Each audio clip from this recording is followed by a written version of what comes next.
Eu sou a professora Maria do Socorro, parte da equipe do Instituto Recriar Vidas, responsável pela execução desse programa. Muito interessante, muito importante para todos nós, uma vez que nós procuramos trabalhar as competências socioemocionais na BNCC voltadas para o fortalecimento das competências socioemocionais, para que a nossa criança, o nosso adolescente se empodere ao lidar com os conflitos, com as vulnerabilidades que podem acometê-lo no dia a dia, que ele vá desenvolvendo nesse tempo, no processo de escolarização, nas atividades pedagógicas extra-sala de aula, as habilidades de lidar e de passar por essas situações sem que isso afete diretamente a sua vida, sem que isso lhe traga prejuízos emocionais. E é para isso que eu te convido agora a passar esse tempinho conosco, a nos acompanhar. E vamos começar falando de encontros, Chega de mansinho, vem, traz a tua bagagem, vem e traz o teu conhecer, traz a tua experiência, deixa que ela se una a outras experiências. Vem e traz a tua esperança. Deixe que ela se una a outras esperanças. Vem e traz a tua dúvida, a tua incerteza, mas traz também a tua vontade, a tua disponibilidade, teu sufoco, teu grito. Vem, chega de mansinho e com vontade e vamos juntas contribuir, procurar trazer inovações, procurar otimizar aquilo que nós já fazemos em sala de aula, está bem? E aqui nesse momento nós vamos trabalhar sobre o trabalho e projeto de vida, uma das competências gerais da BNCC, O projeto de vida como o que eu quero construir para a minha vida. Profissionalmente eu preciso lidar com isso, tanto para a minha vida pessoal, quanto no trabalho com as nossas crianças, com os nossos adolescentes, com os jovens adultos, com os adultos, nesse processo de escolarização. Na competência 6, a competência geral, que traz o projeto de vida, o que é? Ela busca entender o mundo e apropriar-se de conhecimentos e experiências. Para quê?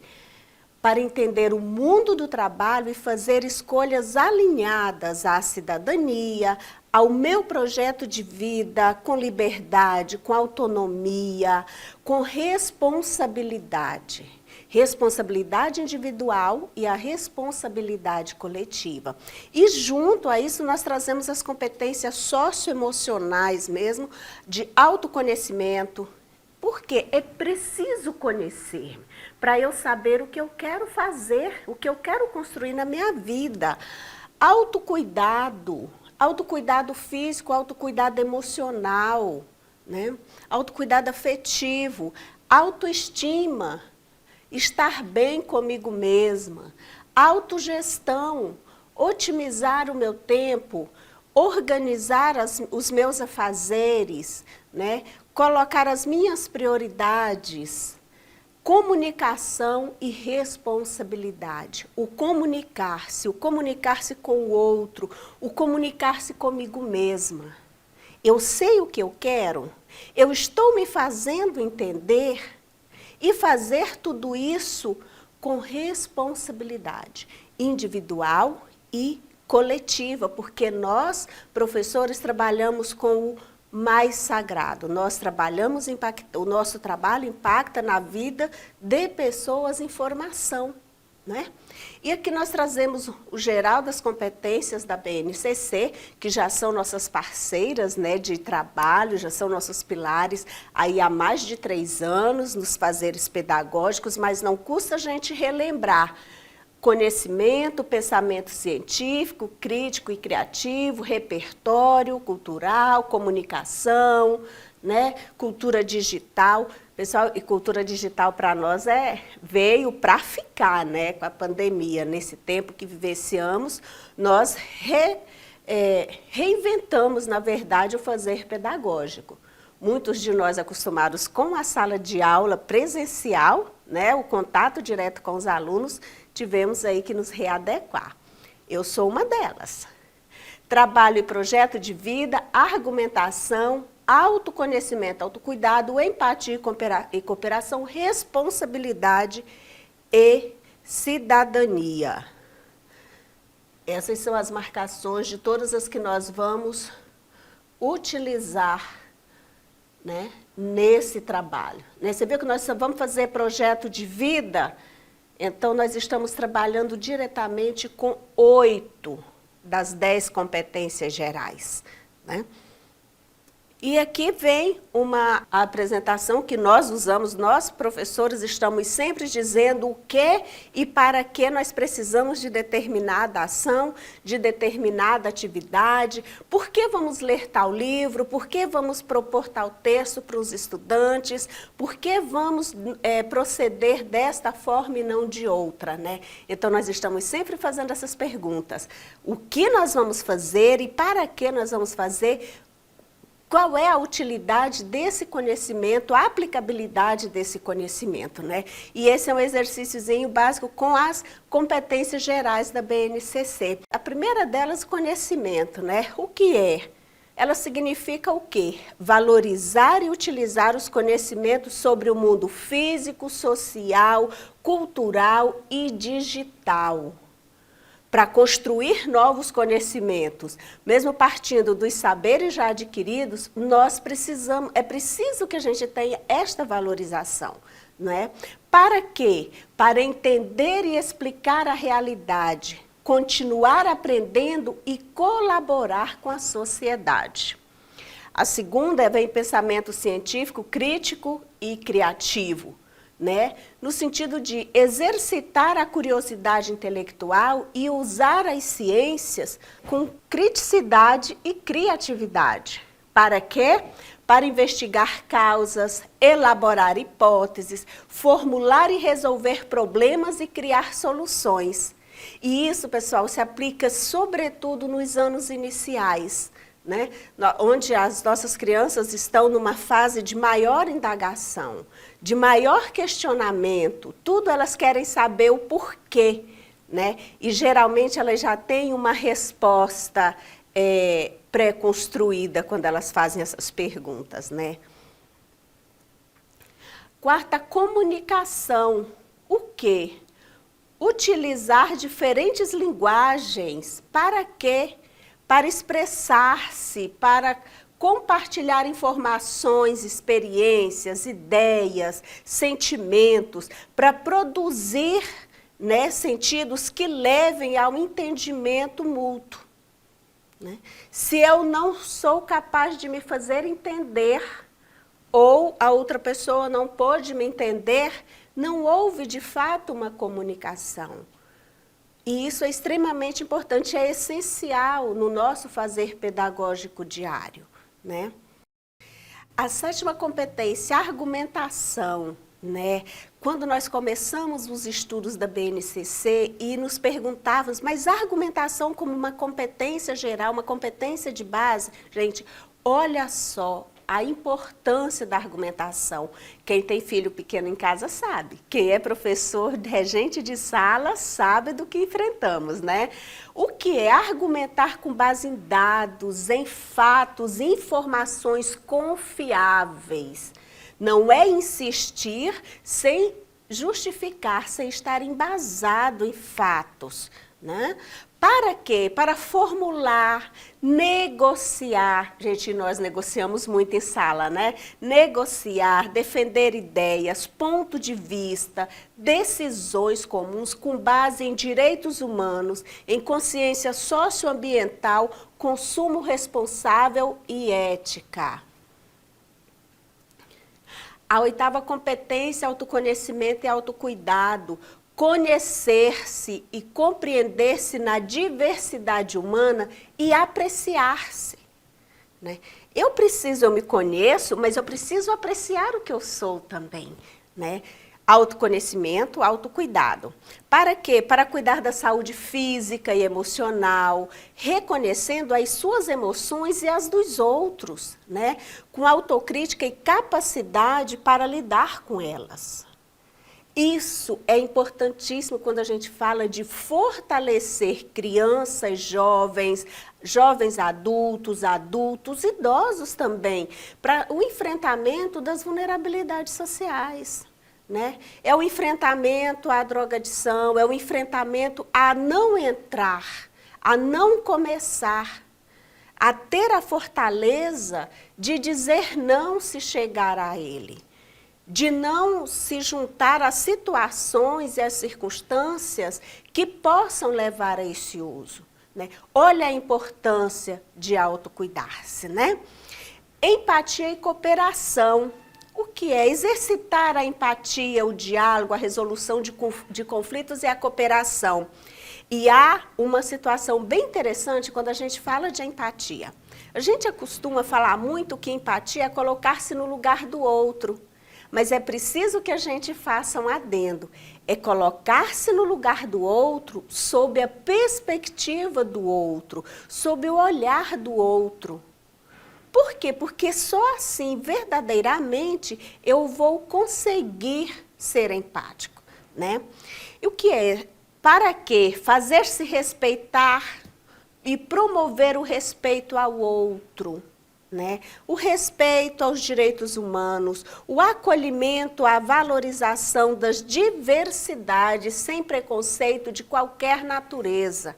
E aqui, pessoal, quando a gente lida, principalmente nos anos finais do ensino fundamental, ali de 7º ao 9º ano, a gente vê muito, a gente vive isso, né, com uma frequência maior, nesse descobrir-se de cada jovem, de cada adolescente, né, nesse momento de perceber a si próprio como homem, como mulher, como ser humano de um modo geral. Então, é um momento emocionalmente conflituoso para eles. Né? E então, é preciso que a gente esteja muito atenta e é preciso que a gente aproprie-se de tudo isso. Né? Para que possa otimizar o nosso fazer pedagógico e a gente possa, de fato, continuar contribuindo para o desenvolvimento integral dos nossos estudantes. Né? A 10ª, responsabilidade e cidadania, agir pessoal e coletivamente com autonomia, corresponsabilidade, flexibilidade, resiliência e determinação. Né, para tomar decisões com base em princípios éticos, democráticos, inclusivos, sustentáveis e solidários. Pessoal, não é pouca coisa não, né? Professor é assim, né? Eu costumo dizer que nós professores, só pela função nós já merecíamos um pódio, né? E fazer bem feito o nosso trabalho é nossa obrigação, como de todos os profissionais, mas nós fazemos, além de fazer bem feito, nós fazemos com zelo, né? Nós fazemos com dedicação, e isso é fantástico, né? Isso é muito bom. E as competências socioemocionais diretamente ligadas às competências gerais, que também são socioemocionais na BNCC, que estão ligadas diretamente a projeto de vida, ao mundo do trabalho, às posturas, comportamentos e atitudes que nós tomamos. Né? Autoconhecimento, né? Conhecer a si próprio, as qualidades, as imperfeições. E aí, pessoal, nós vivemos fases de autoconhecimento em diferentes níveis. Quando a gente fala de autoconhecimento para a criança da educação infantil, dos anos iniciais do ensino fundamental, ali 1º, 2º aninho, nós estamos falando de conhecer, né? Conhecer o próprio corpo, de conhecer-se nos comportamentos. E aí, quando a gente vai falando para crianças de maior maturidade, de 3º ao 6º ano, depois de 7º ao 9º, aí nós começamos a falar de emoções, né? De identificar os sentimentos, de saber o que eu estou sentindo e por que eu estou sentindo. Né? Isso é muito interessante e é um processo que vai acontecendo em fases, vai acontecendo por etapas. Né? Autocuidado, dar atenção a nós mesmos. E aí, professores, eu faço um pequeno recorte para chamar a atenção da gente. Às vezes a gente está tão focado em cuidar do outro, cuidar da nossa família, cuidar dos nossos estudantes, cumprir com as coisas, com os prazos da coordenação, com tudo mais, e aí a gente vai deixando para cuidar da gente depois, né? Usando férias para marcar médico, tá? Vamos lá, isso não é autocuidado, gente, bora cuidar. Porque todo mundo lembra a questão do avião, né? Primeiro eu coloco a minha máscara para poder ajudar quem está do lado. Eu preciso me cuidar, né? Autoestima é a avaliação subjetiva que eu faço de mim mesma, né? Como eu estou fazendo isso? De forma positiva, de forma negativa? Eu estou bem comigo? Eu sou capaz de ir à frente do espelho, me olhar, conversar comigo e dizer a mim mesma que eu estou feliz comigo? Com o que eu estou vendo, com o que estou fazendo? Autogestão, né? Usar a autoconsciência, né, para identificar as próprias emoções, direcionar as nossas reações emocionais, cuidar do nosso tempo, fazer a gestão do nosso tempo, das nossas atividades, organizar a própria vida, né? Comunicação, né? E aí ou a gente tinha um programa, isso eu era bem criancinha, lembro de ler nas revistas, de ver matérias, né? Porque eu não assisti o Chacrinha, que ele dizia: quem não se comunica, se trumbica. E isso é verdade. Ou nós somos capazes de viver, de fazer comunicação, de fazer se entender com que o outro me entenda, ou o nosso fazer pedagógico não vai se efetivar, não vai acontecer. Responsabilidade, responsabilidade pelo próprio comportamento, pelas próprias ações, né? O que é obrigatório, o que é de minha obrigação, mas que eu não precise de uma lei para que eu possa cumprir, né? E é isso tudo, toda essa fala, Socorro, você está falando, e isso vem o quê? Para o nosso fazer pedagógico diário, pessoal. O nosso fazer pedagógico em sala de aula. E isso precisa, ele reclama novos processos de aprendizagem, novos processos de ensino, novos métodos de ensino, novos métodos de pensar, para pensar os componentes curriculares. E aí nisso a BNCC nos trouxe assim uma reestruturação, um renovo de fato para o fazer pedagógico. Nós saímos do universo de disciplinas para o universo de componentes curriculares, né? Nós saímos de um universo de alunos para o universo de estudantes, né? Novas práticas avaliativas, se nós temos novos processos de ensino, novos processos de aprendizagem, novos métodos para fazer o ensino, nós precisamos, sobretudo, que acompanhe uma nova avaliação, um jeito novo de avaliar, né? Novas linguagens e novos saberes, né? Novas práticas de letramento digital e trabalhar em redes. Isso tudo nós vivemos na prática nesse tempo de pandemia, né? Quem trabalhou, qual foi a escola que trabalhou sozinha? Qual o professor que trabalhou sozinho? Nós juntamos forças, né, para conseguir atingir, alcançar o nosso estudante, né? Para tanto, é preciso, em essência, que sejamos capazes de nos relacionarmos metodologicamente com o universo de ensino e da aprendizagem, né? Lidando com as possibilidades ou impossibilidades, gerenciando e resolvendo os conflitos advindos dessas possibilidades ou impossibilidades. Pimentel de Almeida nos traz uma frase que eu considero muito relevante para nós nesse contexto. Ele diz o seguinte: a segunda função mais importante do professor é ensinar a aprender. Veja bem, é ensinar a aprender. E a primeira? A primeira continua sendo exemplo, né? Pessoal, muito obrigada por estar conosco nessa aula e nós nos encontraremos no outro momento.